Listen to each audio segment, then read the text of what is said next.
he talks about how he was over, I don't know how many Satanists, call them churches. He was like the bishop. You gotta be kidding me. What was in her heart? You don't know what sin she'd committed. You don't know how much unbelief was there. You don't know whether she hated her husband. I don't think so. Why would anybody spend so much time ranting and raving about something that they don't believe in? Really? Welcome to Skeptics Brew Pub with Brother Brewer. And welcome to episode 49 of Skeptics Brew Pub. I'm your host, Brother Brewer, and tonight's show is a little bit different than what we usually do. I don't know about you guys, but I've had a really rough couple of weeks, so since I missed last week and the week before was kind of a misfire, I thought maybe we could do something a little bit more lighthearted, and I found out that my little nephew, well, I can't call him little anymore because he's about to turn 17, but he is actually a YouTube sensation right now, so I thought I could go ahead and have him on. If you guys could go ahead and welcome Cooky Fuzzy onto the show. How you doing, Cooky? I'm doing all right tonight, yeah. School just ended, so I'm happy. Yeah, was it today your last day? Yeah, it was mainly today. For most people, some still have to go back because they're too irresponsible to turn on their homework and all that. Yeah, Spud and Rory's last day is Friday, and then Sunday, Eli's heading off to Camp Quest for a week-long summer camp. So, that'll be fun. Yeah, Camp Quest. For the folks that are listening, y'all are probably familiar with that, but it's a week-long summer camp for children that are in secular families or families that aren't necessarily religious. It's very non-religious. They do a lot of science stuff along with the usual hiking, archery, fishing, that kind of thing. That happens every summer, and this will be Spud's second year going out to do that, and the kids can go out there and be themselves and not have to worry about any pressures from any kind of religious intolerance or any kind of bullying or anything like that, and it's just really fun for them. But that's what he's going to be doing this summer. What have you got planned? Well, for one, that sounds like a summer camp for me. Well, I could definitely hook you up. Yeah. Well, my plans for the summer, I'm going to try to be more active on my channel, try to recruit more subscribers and viewers, because have you seen my channel lately? I mean, a lot of views have gone down. My subscriber rate is good, but my views have gone way down. My subscribers, I have 2,100 something.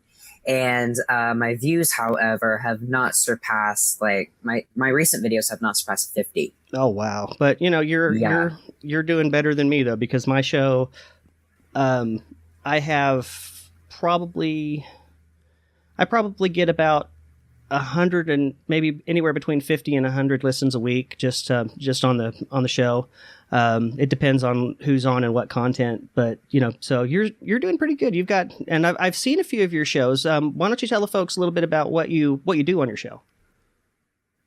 Well, I react to YouTube videos, and yes, they're under fair use. A lot of people confuse reaction videos nowadays because they confuse whether it is on fair use. And it clearly says that when one of the fair use is comment, and that's usually what I am. I'm commenting on the videos by, you know how the video is on the bottom of the screen? Yeah, I usually show part of it nowadays. I used to show all of it back then, but now I show part of it because, kind of like quoting in English class when you're quoting for an essay and stuff like that. I'm not using all their content, and a lot of people, and some of my fans don't like that, but they have to deal with it. And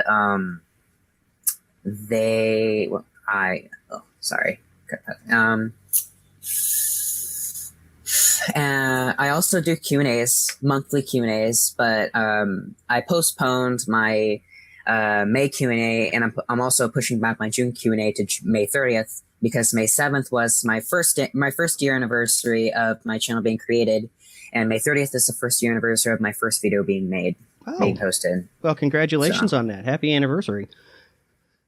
Thanks. Now you of course live out in my in my old hometown. We're not going to say where that is because number one, I really don't want to talk about the place too much. But has it really changed a whole lot? I mean, I know that when I was growing up there was a little bit of a progressive bend to it with some folks, but a lot of it was still very ultra conservative, very very right wing. Is it still that way a lot over there?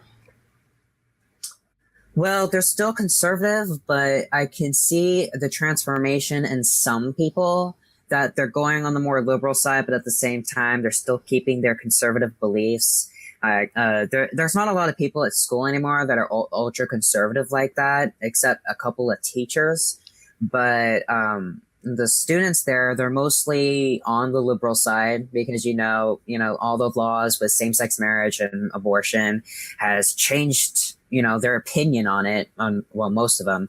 Some of them even changed it entirely. There's even atheists down there. There's a lot of them down there. Really? And they're become a multicultural. It's becoming a lot more progressive. If it's another word for liberal, because I'm not sure.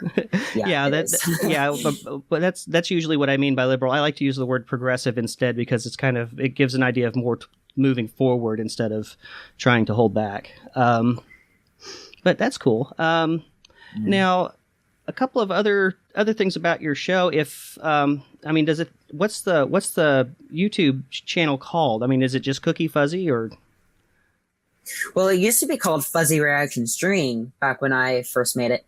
And then I changed the name because, for one, I want to do more than reactions, and I was finally doing that.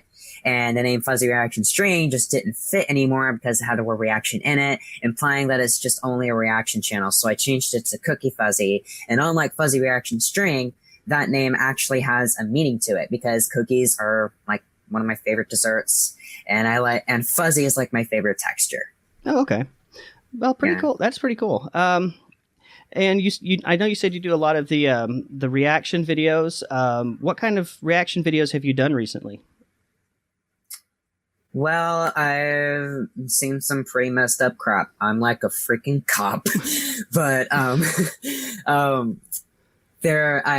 haven't watched a lot of them lately. Like I reacted to funniest commercials and coincidences in history and strange Google autocompletes. Okay. By the way, Barack Obama apparently is a cactus.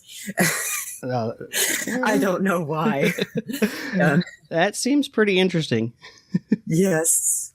They also searched other things like Barack Obama is your new bicycle. And Barack Obama is the Antichrist. And I actually heard people say that Barack Obama is the Antichrist. Yeah. And there's also Barack Obama is a Muslim. And I even said that was a possibility. And I don't know because, I mean, he, let's see. His wife never wears a hijab. There's drinks. A chance that it's probably a multicultural family then, because she could not be Muslim. But he drinks, and but he drinks alcohol. He's just the worst Muslim ever. He really is.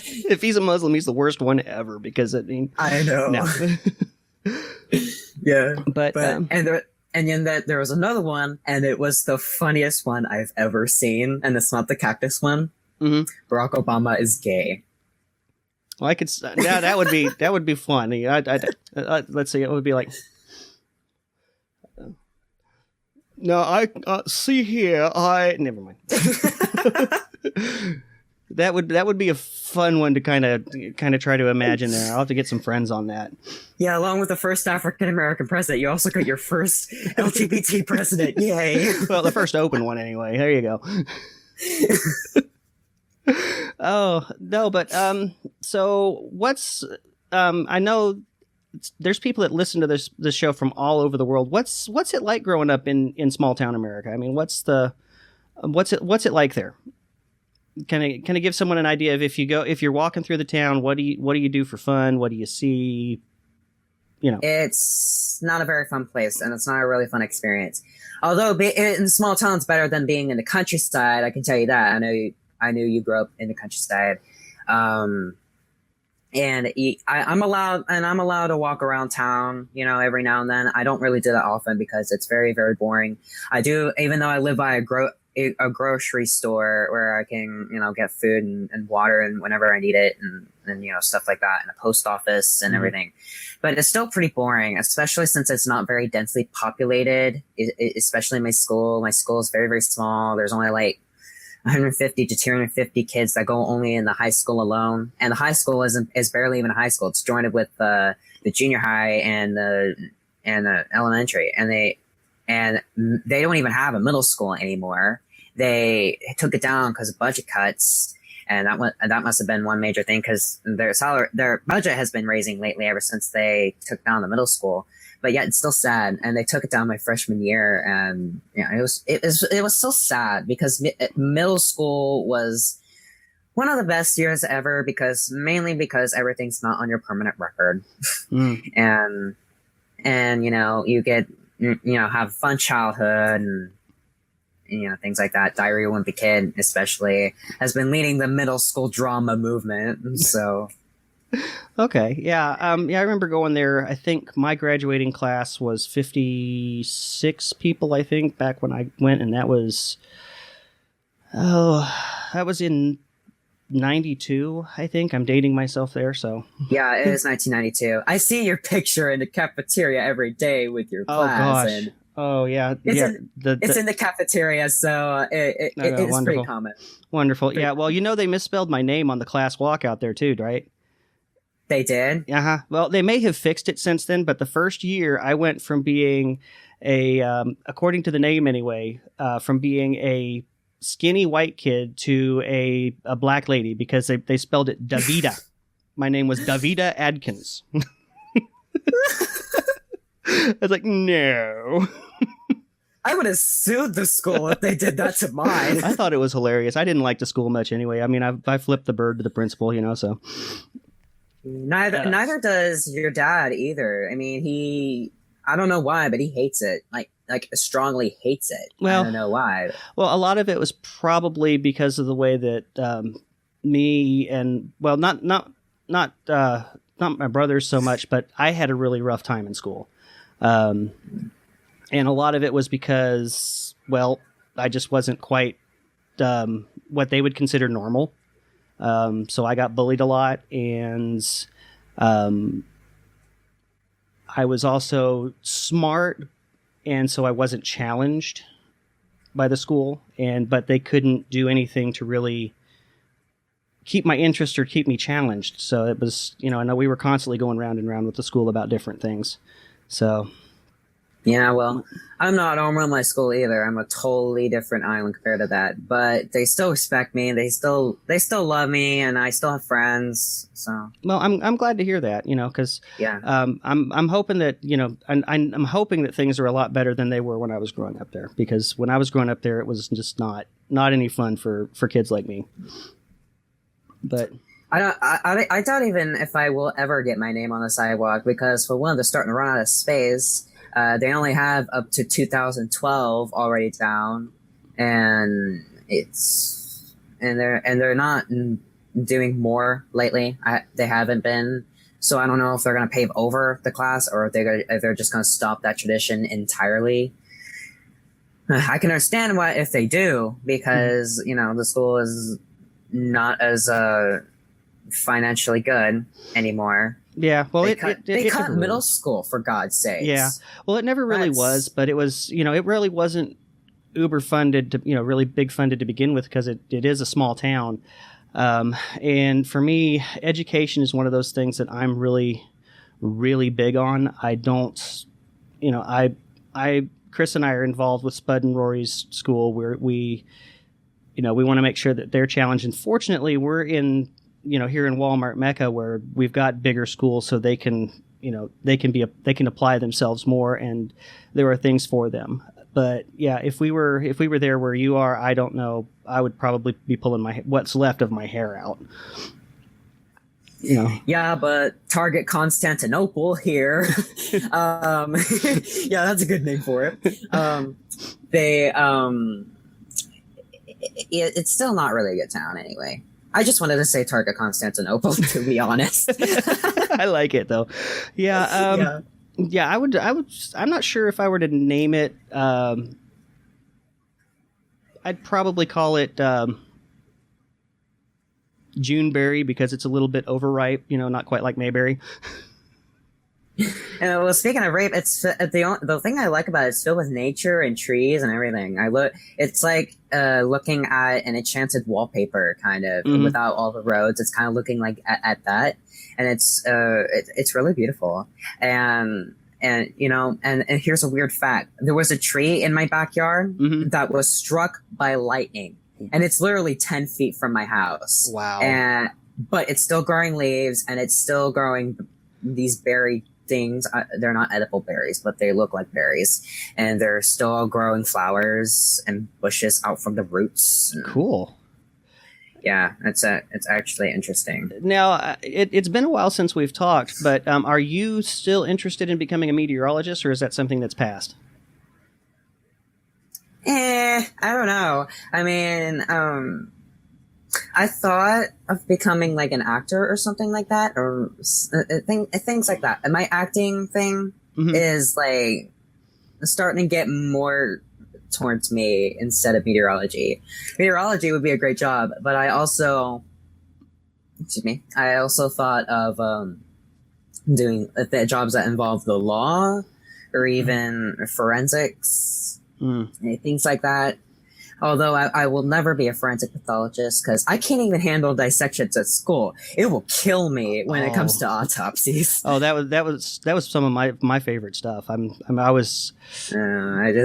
just don't like that. I feel like a serial killer every time I do this because I'm literally cutting open and playing with their organs, and our biology teacher is rough with them. Like, I don't even have a heart to hurt the deceased body of this animal when I'm like cutting its tissue and stuff.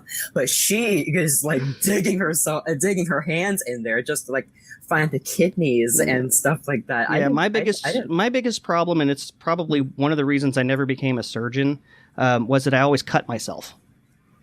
I never cut myself. I cut myself with that scalpel every time, and let me tell you, formaldehyde in a cut does not feel good. That's But I got when we were doing my senior year way back when I was in anatomy and physiology, and we got to do things like we dissected a fetal pig, and I dissected a fetal pig too, and that was amazing. I ended up doing most of the work on that one. The other guy was a real wuss, and I was the one that pulled the dead pig out of the freaking bag, emptied the oil out and all the juice out, and it was nasty. And did you just say yum? Yummy. So it smelled bad. The classroom smelled like dead animals for. It kind of still has traces of that now. Yeah, it's terrible. Still, to me, it was especially after fascinating though. Have you guys dissected sharks? Did we just we couldn't afford sharks? Well, we dissected sharks this year, and it was torturous. Oh man, there's shark oil all over my table, and the most disgusting part was that shark oil got on my nose. Ugh. And it squirted on my nose, and it was terrible. And I remember looking at my biology teacher and saying, "Could you gotten us face masks too?"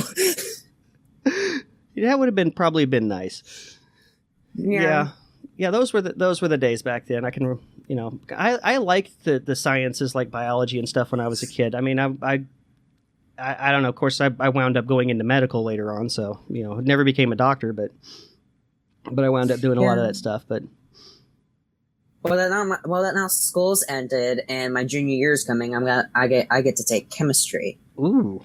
And I heard chemistry is pretty tough, especially on the equation sheets. I looked at the equation sheets it was just a playful thing. One of my friends were like, "Hey, can you help me with this?" And so I look at this, and it was filled with all these freaking uppercase and lowercase letters and plus signs and square signs. I'm like, I look at her and I'm like, "Are you kidding? Is the teacher drunk? What the heck?"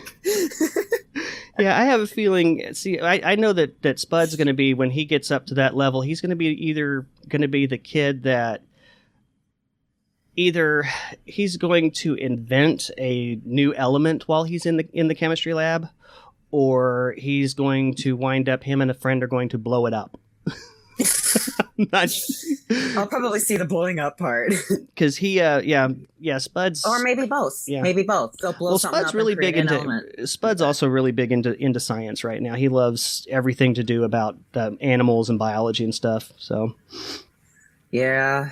Well, I'm pretty sure when he gets up to a fetal pig or something like that, he's going to change his mind.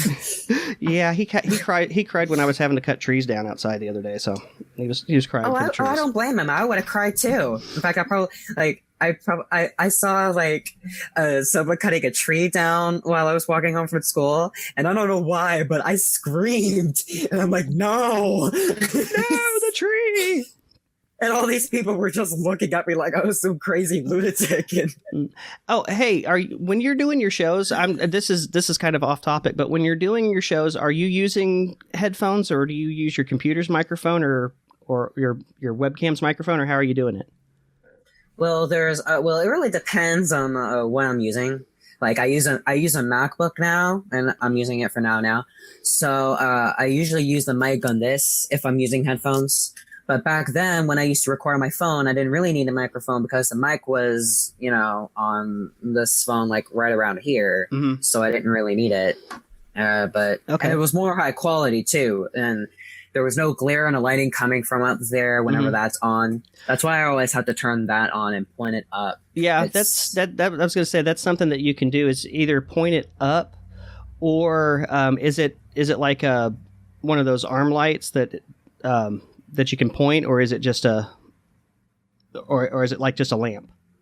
It's here. Let me see if I could show you real quick. Okay. I can't really. Wait, I can turn my camera. Hold on. Sorry, I apologize for the mess. Whoa! Oh, okay. Yeah. You know what? Yeah, it's one of those bendy things. Well, what you can do with that, because I use it's what I use for my lighting when I'm doing videos is just a Walmart work lamp. The one that's got the big aluminum cup behind the light, and I point it at the wall in front of me when I'm recording, and then that way the light that's hitting me is reflecting off of the wall, so it's not as harsh. And that's something that you can try. I learned that when I was working for that banjo company taking pictures. And if you do that, and if you have a white sheet, kind of hang that white sheet up where you're going to shine that light, and then let it reflect back on you.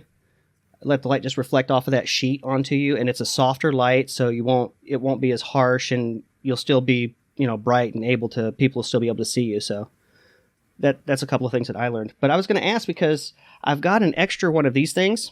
I don't know if you've ever seen these.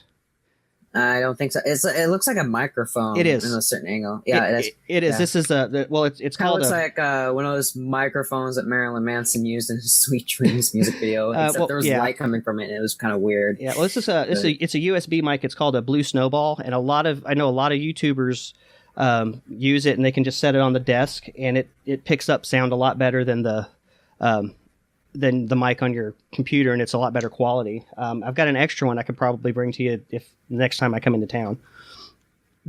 Yeah, that actually sounds nice. Thank you. Yeah. I can't do much as far as video goes, because I'm still you've got a lot more experience in the video department than I do, but I can at least help you with your audio.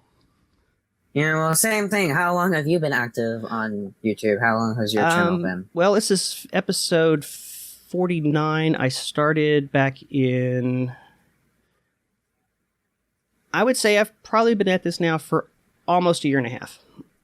Almost a year and a half? That's longer than me, actually. And I'm surprised you're not filled with envy already, because I have 2,000 subscribers, and I know. I know, but true. And but a lot of my content too is a lot more highbrow. Like I've had LGBT activists on my show. I talked to a Bible scholar that he's a retired Bible scholar. He taught Bible at University of North Carolina. Let's see, some other folks that I've talked to. I talked to another nationally syndicated podcaster that's in Tulsa that's got his show. he has over 1 million subscribers to his, and he tours the country giving talks and stuff. So, Wow. But our shows too do two different things, because where you're doing reaction videos and having a good time, I'm having a good time, but I'm also sitting and trying to get people's stories, and that's kind of what we're doing here, is I just want to, talk and let people know who you are. And then that way, people, I think that helps people connect a lot more. And I also like to be a voice out there for folks that, maybe don't necessarily fit in because either they're, either they're in the LGBT community and they're having to hide, or they're, in a place where that's not welcome, or they're atheists, or they're secular, or they're just marginalized in some way, to let them know that they're not alone, and that there's other people out there, and that we do care, and that we're out there fighting for you, just to... Yeah, it's very, very stupid that these LGBT people have to hide their identities because, like, their parents are so fundamentalist, or their grandparents, or whoever they live with, or that their friends are too fundamentalist, that they go to a Catholic church or a Pentecostal church or some other church that isn't so pro homosexuality, or even like on the strong side of anti-LGBT, and it's very torturous for these people. And that's why one of the reasons why I support LGBT community in the first place, because for one, why be in a community that spreads hate when you could be in a community that spreads love? Exactly. And, like Jesus did. Yeah. And for me also, I really don't think if it's not something that hurts anybody and it's consenting adults, who cares? Well, the only thing I can't see that hurts somebody is like if they get like STDs or AIDS or something like that. Well, even if they do that's not physical harm. Yeah, mainly. It's more internal. And even in that, though, they were two consenting adults, so that's fine. You knew everything about it. You both consented to it. That's great. Go have fun. Do whatever you want to do. You can, you can go out there and slap cows. I don't care. Just Little over the line there, Brother Brewer. Yeah, well, Oh man, but yeah. So let's see. I think actually we're coming pretty close here to the end of the half hour. So I guess we're going to have to probably call it quits for tonight. I want to thank you again for coming on. It's been really fun talking to you. It's been fun talking to you. If hopefully we can do this again. Yeah, I hope so. And if folks wanted to get onto your channel and see what and maybe see some of the stuff you do, how would they find you? You could leave a link in the description below to my channel. And I also plan to get my subscribers to see your channel, maybe subscribe to you, see your videos, which probably, like, don't be surprised if your channel all of a sudden goes up to 50 or 100 subscribers. That would be cool. That would be really cool. On the day you post it, I'll make a video saying that I did a podcast with Brother Brewer, and I urge you to subscribe to his channel, check out the podcast. Awesome. Yeah, I could really use the bump. Yeah, thank you for that. Well, and like I said, that's going to wrap us up tonight here for the show. If you want to find me here at Skeptics Brew Pub, you can go to skepticsbrewpub.com. That's the website. You can also follow me on Facebook. It's facebook.com/beer and blasphemy. I also have an email, brotherbrewer@skepticsbrewpub.com. And if you want to help me keep the lights on and keep the show running, you can go to my Patreon page at patreon.com/skepticsbrewpub and make a per episode donation so that we can go ahead and try to keep the lights on and keep bringing you quality content like this all the time. So in any case, for Cooky Fuzzy and for me, I want to say thank you guys. And remember, believe nothing that you hear, half of what you see, and never have a serious conversation without a 2-drink minimum. Good night, guys.